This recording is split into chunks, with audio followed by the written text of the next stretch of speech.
So I got an E, not just once, but a lot of times. And honestly, I started thinking maybe I'm just not cut out for this whole studying thing. Maybe some people were just naturally smart and I just wasn't one of them. I studied. It's not like I didn't try, I tried hard, but something still didn't click for me. And unfortunately, when that happens, it really does mess with your head because then you start thinking, oh, it's never gonna happen for me, blah, blah, blah. You start losing a lot of confidence in yourself and you start asking, what's the point in trying hard if I still fail anyways? But here's the thing, the shift doesn't come from suddenly becoming smart all of a sudden. It's not even about finding the perfect study hack because there is no perfect study hack. It came from slowly changing how I thought about learning and how I thought about studying.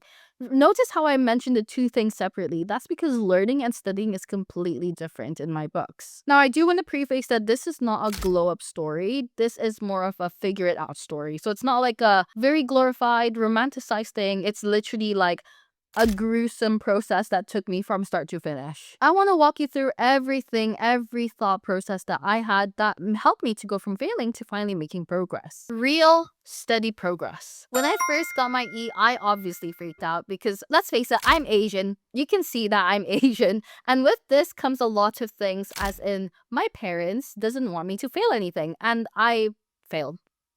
That's it. Like, just with that itself, I think you can see what the rest of the story is gonna be. This is classic overdrive mode. I downloaded new productivity apps, started watching those aesthetic study vlogs, started doing so much more than I used to before when I was already studying 10 hours a day. And that was every single day. It wasn't just a cram before the exam either. I was studying 10 hours every single day, sometimes maybe 15 hours. Like, I was going crazy with this. And surprise, surprise, my grades still didn't improve. Eventually, I had to stop and be honest with myself. Like, what am I even doing when I study? Am I actually studying, or am I just saying I'm studying because I'm holding my highlighter and coloring my entire textbook? When I realized that I wasn't actually studying and just basically turning my 500-pound textbook into a coloring book, I realized then and there that something had to change. To make it cute and memorable, I derived this name from my initials, which is PCFG, and hence you can see my YouTube name is PCFG Study. So PCFG in my term stands for Presence, Clarity, Foundations, and Growth. These four things are my four pillars, and they changed my entire outlook to studying. P for presence. I stopped fake studying.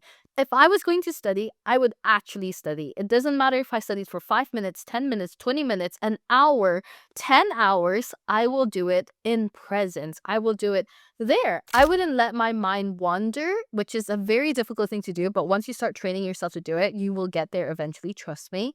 But I won't have the textbook open while watching an anime in the background. I would have 20 to 30 minutes of real focus. That was way more productive than doing hours and hours of multitasking. C for clarity. I realized that I was kind of understanding stuff, which is basically the same thing as saying that I don't understand it at all. So I started breaking things down in my own words. I'd explain stuff out loud. I tried to link it to things that are happening in my day-to-day lives.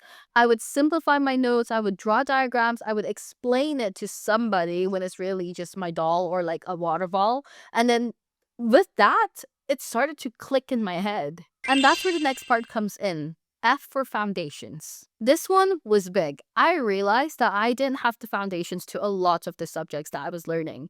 I was struggling in maths because I didn't know how to do mental maths. I didn't know the proper way to add, multiply, subtract, divide. It seems so simple, it seems so easy, but I just completely missed it. I took it so lightly before that I didn't have the mastery of it. There is a difference between you knowing how to add, multiply, use fractions and whatever, and comparing that to mastering it. You need to get to a point where you can literally multiply stuff in your head really easily. Obviously, I can't do like 10-digit numbers, but simple ones like 2 to 3-digit numbers, I can multiply that easily in my head. And that is the moment when I actually understood what maths is. Because I built up on my foundations all over again, it made the harder stuff so much more achievable. Because now I'm like, oh my God, I understand maths. I understand the core of maths, what maths is trying to do. And that is the same with every other subject. If you want to understand, for example, you don't even have to go that far. Imagine you're talking to your friend and your friend is going all over the place because something happened, and let's say they broke up with their boyfriend or whatever, and they're trying to tell you this entire story of what happened, but they're panicking and they're going all over the place. What you want to know is the core of the story, isn't it? In order to help your friend, you want to know what's happening. What is the core of the problem? Why did they start fighting? What caused their breakup? And that's the same with your studying. Have the same approach to it. Why is chemistry chemistry? Why is physics physics? Why is history history? Understand the why, and it will help you to understand everything else on top of that. That is where you will make it will be so much easier as well in the exam when you do this, because you will then start to spot patterns in the questions as well. If you know the foundations, you should be able to get to a point where you'll be able to predict the question just by looking at a picture in the exam paper or a diagram or data that they give you. You should be able to predict exactly what they're going to ask because you've asked yourself that question so many times before as well. And G for growth. I stopped taking my bad grades personally, and I'm so lucky that my parents did the same as well eventually. They weren't proof that I was dumb. They were signs that something needed to change. So instead of doing the same things over and over again when it wasn't working before, I started experimenting. I spent an entire month trying out multiple different study techniques and seeing which ones stick. Now, the problem was I was expecting that it was going to be one study technique that was perfect for all the other subjects. That's not true. You can't use the same techniques for maths as you do for chemistry. You can't use the same techniques for physics as you do with biology. You can't use the same techniques in English as you do with geography. So with that, you have to try it out for every single subject that you're doing until you find the one that sticks for each one of them. Now, for me, for chemistry, for example, I have 4 study techniques that works really well for me, which is mnemonics, Feynman technique, blurting, and the pomodoro technique. Biology, on the other hand, the method of loci or method of loci works best for me, which is basically just using your mind palace. And then blurting also works for me, pomodoro works for me, and then Feynman technique also works for me for that one.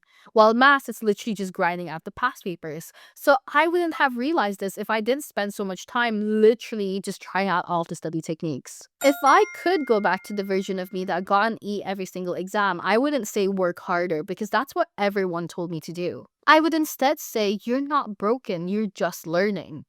You see the difference between studying and learning. Learning is understanding the why behind it. Studying is the act of doing the learning. Without learning, you will not be able to go forwards with the content because you just don't have the foundations of it. Trust me, you are not behind, you are just at the beginning. You don't have to do it in a way that everybody else does either.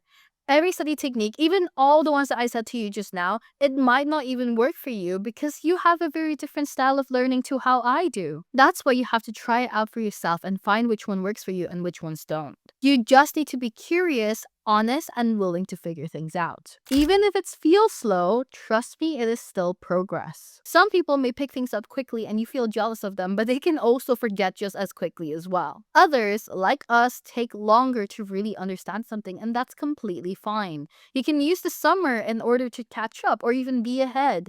That's what I do. I use the summer to be ahead of all of my peers. But once we get it for good and it sticks in our mind forever. That is not a weakness. That is a completely different type of strength. So if you're staring at a bad grade right now and thinking, oh my god, I'm not smart enough, don't even go there. A lot of people would look at me and see my videos and see my content and say I am smart. I have had comments before where they literally said, are you just lying about getting E's or is it actually true?